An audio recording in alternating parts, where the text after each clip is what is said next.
Djibril Diallo, président directeur général du réseau de la Renaissance africaine et de la diaspora. Voilà, qu'est-ce qu'on peut retenir de cette rencontre? Le réseau de la Renaissance africaine et de la diaspora a été mandaté pour populariser les objectifs de développement durable. Et dans ce cadre, le Sénégal a été choisi comme un exemple qui peut aider à cette popularisation.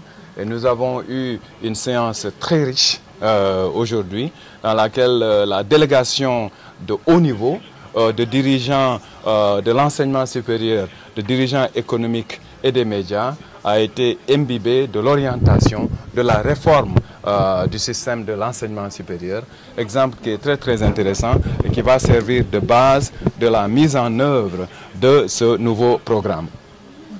D'accord, une rencontre qui va aussi permettre de raffermir les liens entre les Africains. Cette rencontre a un objectif fondamental, c'est-à-dire de raffermir les liens entre l'Afrique, en particulier le Sénégal, qui est le point d'entrée vers la diaspora, donc raffermir les liens entre le Sénégal et les filles et les fils du continent qui se trouvent au niveau de la diaspora. Nous avons une forte délégation qui est là, qui est prête à s'investir dans un certain nombre de niveaux. D'abord, reprendre les îlots d'espoir, les exemples du Sénégal et les partager au niveau de la communauté internationale. Deuxièmement, avoir une promotion d'échange d'étudiants, d'échange de professeurs.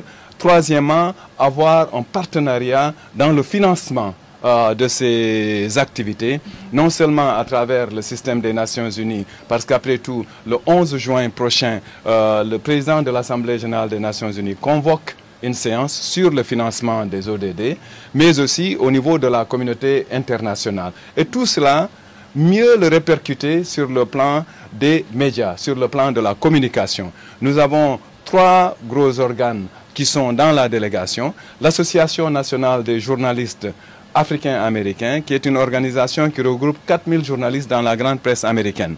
Nous avons l'Association des éditeurs des journaux des États-Unis, qui regroupe 200 journaux à travers l'étendue du territoire national.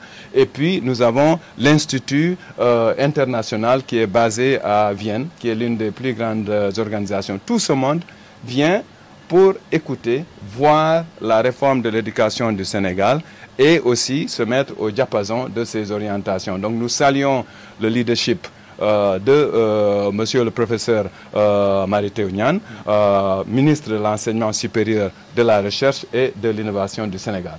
Est-ce que pouvez-vous nous quand même citer quelques éléments qui sous-tendent quand même l'exemplarité du Sénégal en la matière?